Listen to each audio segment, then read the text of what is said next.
Hey everybody, welcome to the channel. I'm Fox, and today I wanted to bring you part 3 of my best PvP builds for TU 12.1 and beyond series. The first two parts were tank and DPS, and the fourth and final part, which should be out within the next few days of the release of this video, will be solo builds, aimed specifically at just loading into conflict solo queue without worrying about your teammates' loadouts, or just playing a bit of Dark Zone landmark farming with a build that's capable of actually dealing with multiple agents at the same time. Today's video, the healer part of this series, will be looking at 3 builds in total: a technician based healer, a survivalist based healer, and then just an entry level healer, as some of these builds do require you to have completed the Iron Horse raid, and I don't want to restrict these builds to only the players that have done so. You'll find the timestamps for all of this in the description below, along with the links to the other videos in this series. What you will also find will be the link to my Discord server, so if you do wish to get in on there and use the LFG platforms for your respective platform, if you want to take advantage of the fact that we have massive updates instantly come through to our server, so you'll know when the maintenance is up, what the patch notes are. There's an event planner for raids and so on, quite a lot of useful features, so check that out in the description below. And the final thing you'll notice there will be my Twitch channel.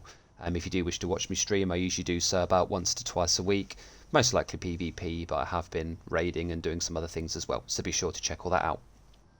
Okay, let's get started then. We're going to go with build 1, which is the Technician variant.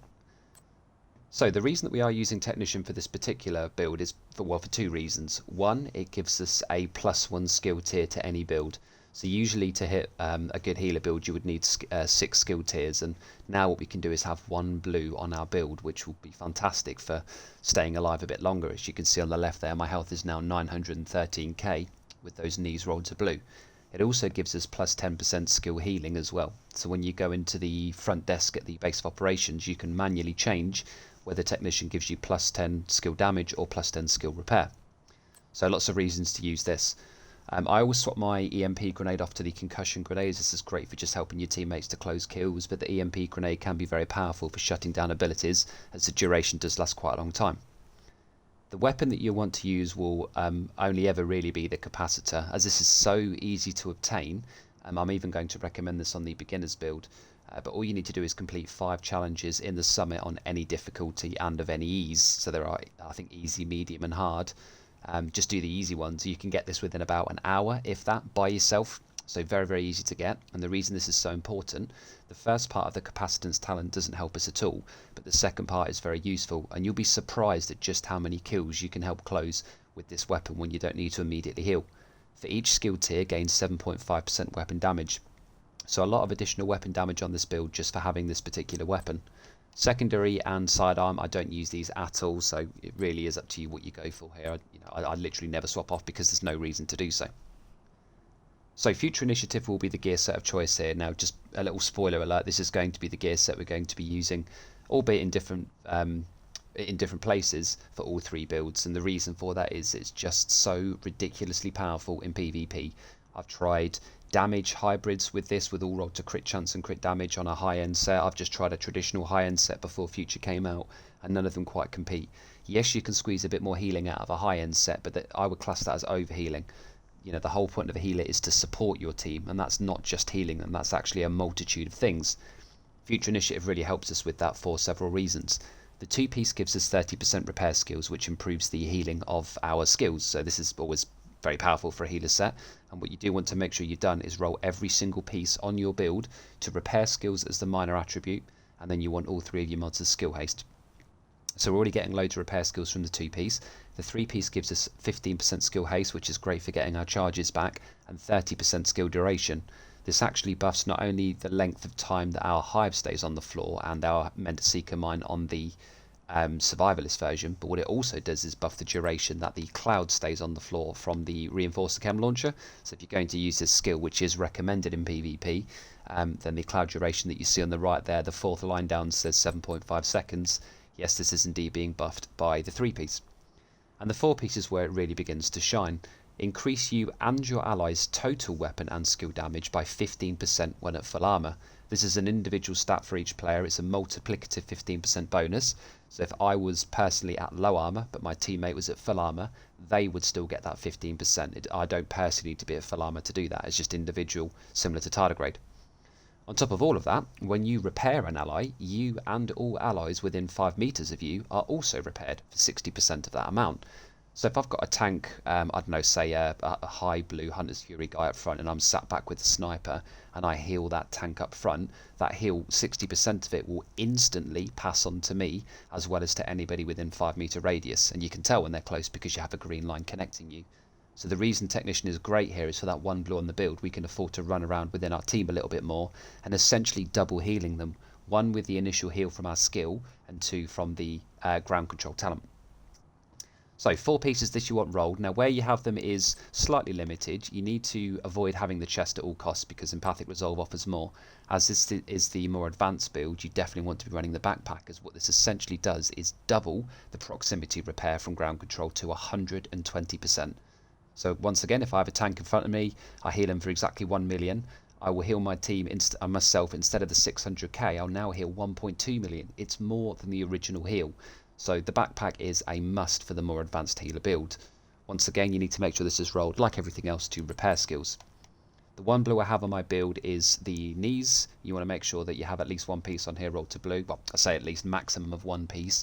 You could potentially go 2 if you decide to use the named card pistol, but when you equip your chem launcher, this comes out of your hand, which means you'll only be at skill tier 5, so just bear that in mind. Could potentially work with build 2 though. So you can craft these if you completed the season that they were part of, which I believe was season 2, but it might have been season 3, or just farm for these. It's only the chest and the backpack that are limited to the raids, so you can farm the other 4 pieces that don't have a talent anywhere in game. And as you can see, this is rolled to repair skill, so I went straight to blue for this. So yeah, nice and easy to get this all rolled. For your chest piece, you need to be running an Alps, just because this gives us 20% repair skills, and you want to make sure this is rolled ideally as optimally as mine. 12% skill haste and 20% repair skills, so the 2 max minor attributes, and then as stated earlier, you want skill haste mods across the board. You do not need repair skill mods, as this build heals plenty as it is, so definitely go to skill haste. It's more important to have your skills back once you are disrupted than it is for them to be slower and a more powerful heal. That simply isn't necessary with this build.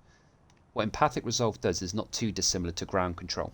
Repairing an ally increases their total weapon and skill damage by 3 to 15% for 20 seconds, 1 to 7 if self. Effectiveness is increased based on your skill tier. So basically being at skill tier 6 means that we're going to give a second multiplicative 15% damage boost to our team for their skills and weapons. So that's 30% in total, which is of course higher than the 25% from the future chest that would only apply if they're at full health.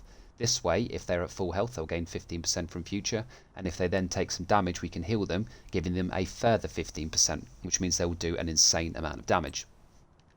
Now, the 6th and final piece for your build is entirely up to you. I've gone for the BTSU gloves, and whilst we don't gain, so just to show you the PvE variant, you do gain up to 90% hive skill haste and an overcharge facility. They do remove both of those in PvP. However, if you read the description here, what we can do is detonate the hive once every 120 seconds, so 2 minutes, and this will instantly refresh everybody's cooldown in your team. So this is a fantastic option if you do have skill builders in your team, if they're using shields, EMP sticky bombs, anything like that. If you notice all of a sudden that everybody's skills are on cooldown and your hive is quite low, you can detonate it, get all of your charges back for your teammates, and then you've still got your chem launcher as a secondary until your hive starts to refill. If you don't want to run BTSU or you don't agree with the option, because there are other options, what I would suggest here would be a Hanayu for the 10% skill haste, or you could potentially even run the Murakami name knees that give us the 20% skill duration, the Emperor's Guard, which is great for both of your skills, but they also give you 1% armor regen just to help keep yourself topped off. You want to of course make sure that these are rolled so that you only have 1 blue on the build, and then of course you would have your future initiative as your gloves. But the point is that you do have some choices around the 6th and final piece. I still think that the BTSU is best in slot, but barely, so don't feel that you are tied to this. The 2 skills that I'm using are ye old favourites, the Restorer Hive, which you can see the PvP healing is 235k, and then we have 36 charges, and the reason for that is you want the healing mod on the left, the duration mod, which you absolutely want to run the technician one, and then the 4 repair charges on the right. My chem launcher has a PvP repair, initial burst repair of 648k, which is huge, and then a repair over time of 129k. Because this lasts for 7.5 seconds, it's going to repair that 129k every second for that duration. So this is a drastic heal, and whilst the burst heal doesn't stack on the same player, so you can't just keep bursting them until the original one has worn off, You know, the point is that you can essentially coat the floor with these and just heal everybody over time. The mods for these, you'll simply want to run the heal mod. I think that's probably the strongest one that I have. Yep, and then just the +1 ammo.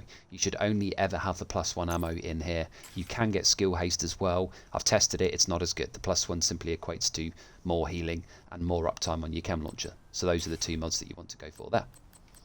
So that is the healer build just there. I'm not going to bother going through my stats today because there's no crit chance or anything like that on this build. It is just simply a healer build. So yeah, you know, we'll sort of finish this build at this point, but screenshot that if you would like to.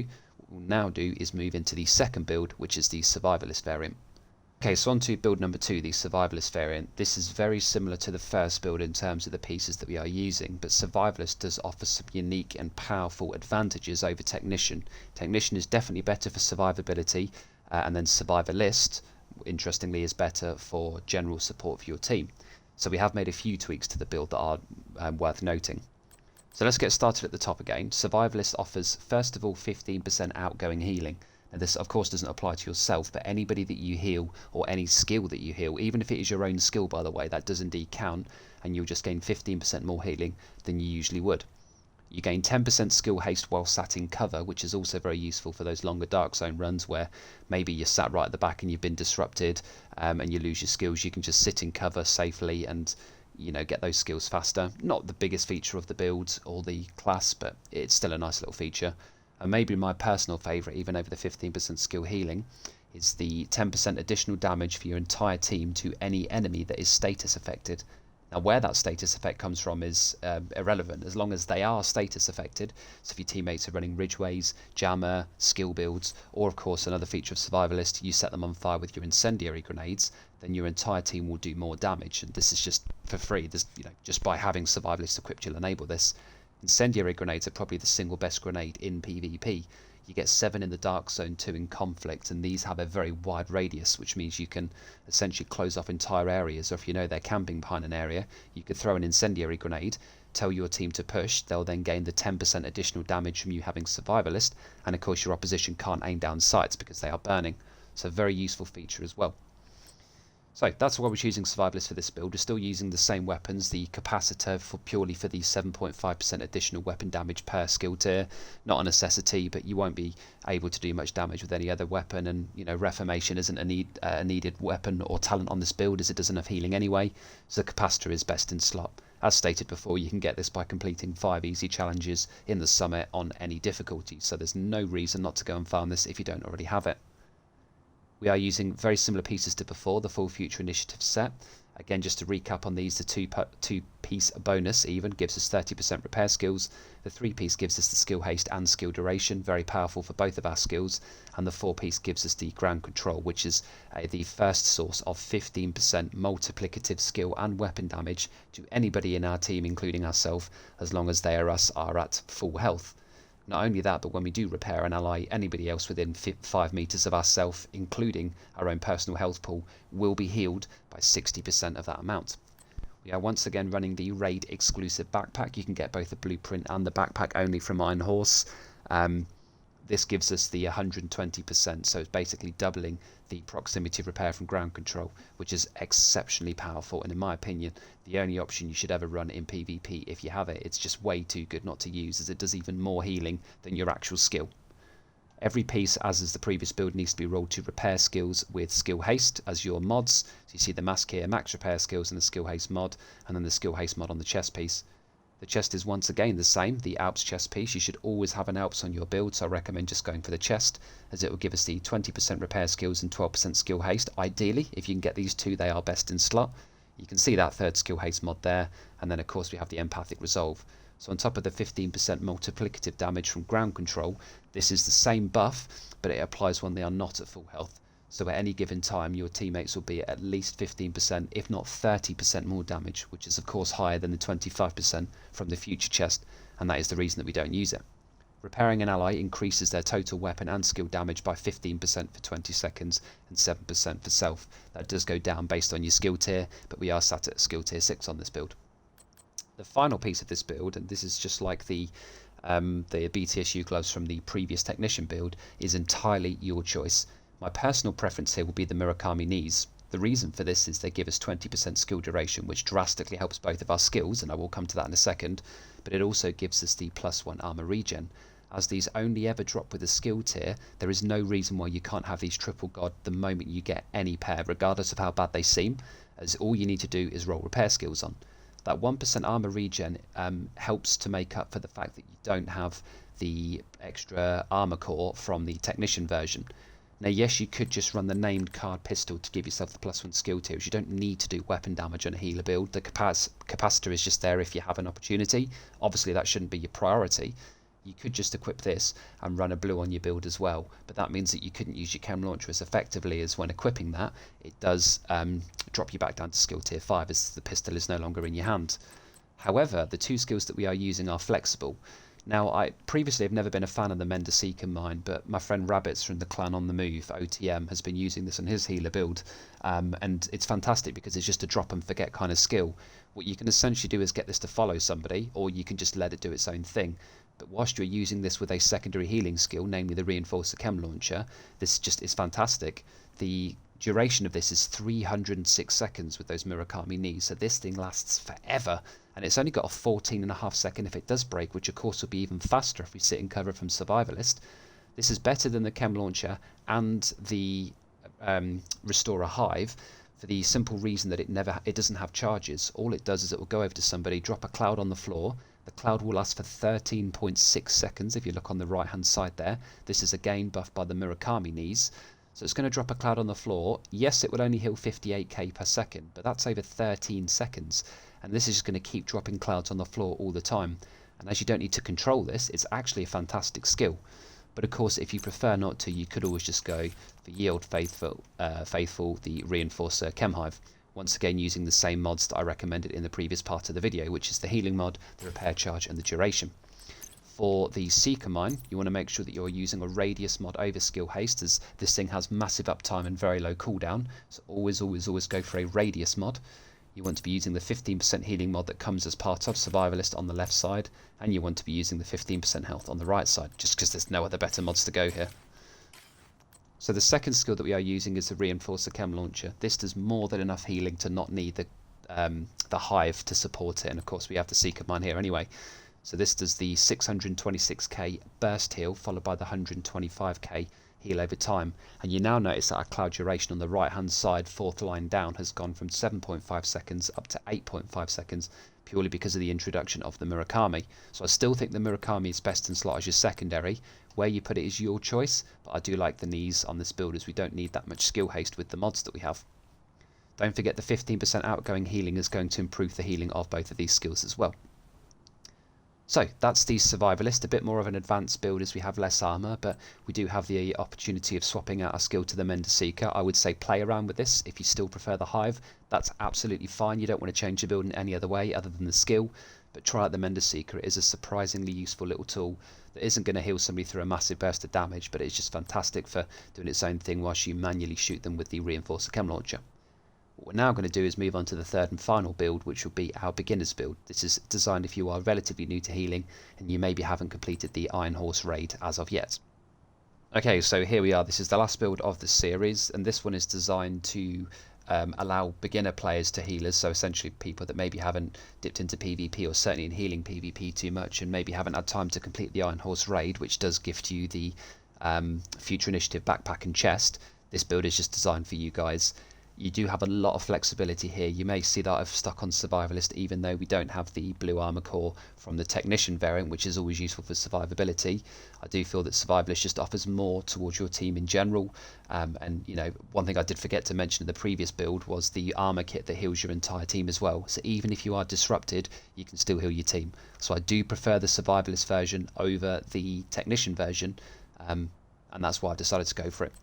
But ultimately, if you wish to change this to Technician and then roll one of your pieces to blue, so just simply like this, where you have the blue core with the repair skills, that's absolutely fine. You wouldn't be taking too much away, and ultimately having more health, or more armor should I say, as you know, a newer player to healing and PvP is never a bad shout.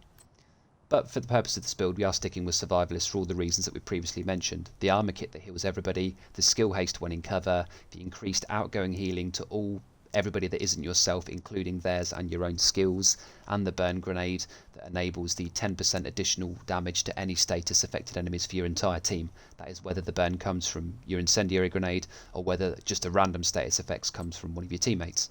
Survivalist is kind of meant to be a healer build.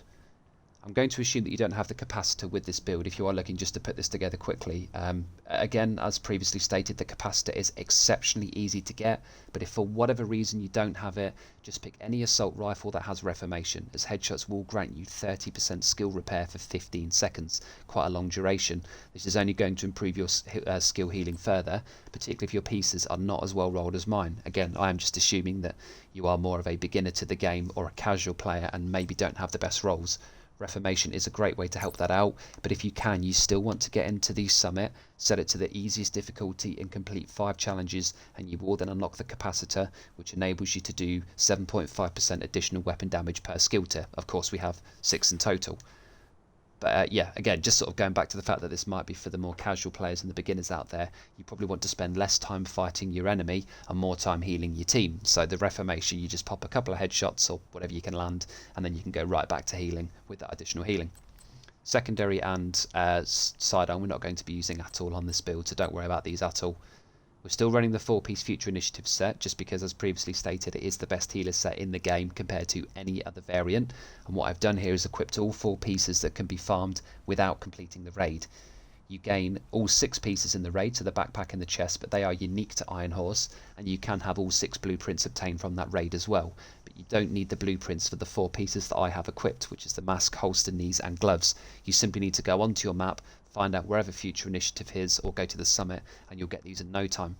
As they already roll to 1 skill tier, you just need to roll the minor attribute on all 4 of these pieces to whatever repair skills maximum you have, and then you need to make sure you are equipping a status mod, a skill haste mod even, for all 3 mods on your mask, chest and back respectively. So these should all be rolled in the same way: repair skills, skill tier, repair skills, skill tier, same pattern just there. For the 2 high-end items, the gold pieces, we are running 2-piece Alp Summit just because they give us 20% repair skills to boost your healing even further, and they boost the skill duration as well, which does enhance how your hit skills heal. So the 2 pieces is very good. It's no different to having 1 Alps, 1 Murakami's. They both offer the same advantage for both of them. What you want to do on both pieces is have skill haste and repair skills as your minor attributes rolled as high as possible, and then you want to have one of 2 things on your chest: Empathic Resolve, which means that when you repair an ally, you're going to give them 15% additional weapon and skill damage, and that is multiplicative, and 7% for yourself. But a great alternative would be to run Efficient, which means that you can use your healing kit even more frequently and to greater effect. I have seen some healers run the Perfect Efficient Everyday Carrier, which is a named item. As you see here, gives you a 75% chance not to use the armor kit, and it doesn't state it here, it says 100%, but a 50% chance to not use, a 50% buff, even if I get that right, on whatever the armor kit initially offers. But you know, ultimately this is a 6 yellow build, so that isn't a necessity to run the perfect version. Empathic Resolve will offer you more. It's very easy to farm for, and just offers a massive damage bonus alongside what the 4-piece bonus offers with Future Initiative. So we're essentially giving our team 30% multiplicative weapon and skill damage just for having the 4-piece Future and the Empathic Resolve. The chest, the backpack even wants to be rolled exactly the same way: skill haste and repair skills as high as you can get them with that 3rd and final skill haste mod. Now the skill that you run here, or the talent should I say, is entirely your decision. I personally prefer Overclock, but if you're going to run the Mender Seeker mine, then you want to run Safeguard. Safeguard is very powerful with the Mender Seeker, as it boosts your skill repair by 100% when you yourself are at full armor, which is very easy with the Future Initiative, as the ground control does heal ourselves when we heal teammates. The reason I've gone for Overclock is I feel that it offers more for the team, as allies within 7 meters of our deployed skills, which is our hive in this case, will gain 25% reload speed. This is very, very powerful for Lady Death users, for Pestilence users, you know, any AR that usually have over a 2-second reload time. This is going to drastically improve your teammates' DPS just through the fact that they can fire more often. And on top of all of that, it actually reduces their active cooldowns by 0.2 seconds each. So not only are you improving their weapons capabilities, but you're improving their skill capabilities as well. But not Overclock, Safeguard is definitely the most popular version. I personally feel it's too much healing, but it does pair very well with the Mender Seeker mine. So if you come down to the skills, the two that I'm using just for the purpose that I'm using Overwatch are the Restorer Hive, just because it gives a wide area of effect healing, 36 charges, and of course Survivalist does buff the figures on the right hand side there, so we get a larger heal.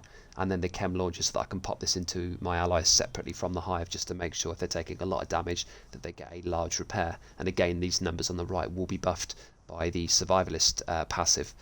If you do wish to run the Safeguard instead of Overclock, which I wouldn't blame you, it's a very good skill, then I would recommend switching your hive off to the Mender Seeker Mine, as this will drastically enhance how much healing this does. It has a very low heal, but it lasts for a ridiculous amount of time and has a very low cooldown, so you can just drop this and forget it, and then use your chem launcher to heal everybody else. And as long as you are sitting back, you'll stay at your full armor, which means that you'll get your Safeguard to proc, and that turns this thing into an absolute beast. So you do have a few choices with your skills and backpack talents here, but ultimately just whatever you can farm the easiest for, whatever you get first, I would just run with that. So that's the 3 skill builds just there. If you do have any suggestions on how you would change yours or how you're running your own, then please do let me know in the comments. I have seen a few different variants. I know Perfect Efficient is starting to become quite popular with healers, but I just wanted to keep this simple, effective, and give your team as many damage buffs as possible. So let me know what you think in the comments. Don't forget to check out the description below for that Discord server and of course for the Twitch channel. Please don't forget to like and subscribe as well. We are starting to get quite close to 10k, which is fantastic news. Thank you very much for the existing subscribers already. Yeah, I'll do my best to respond to all comments on the video, and I will see you all in the next video.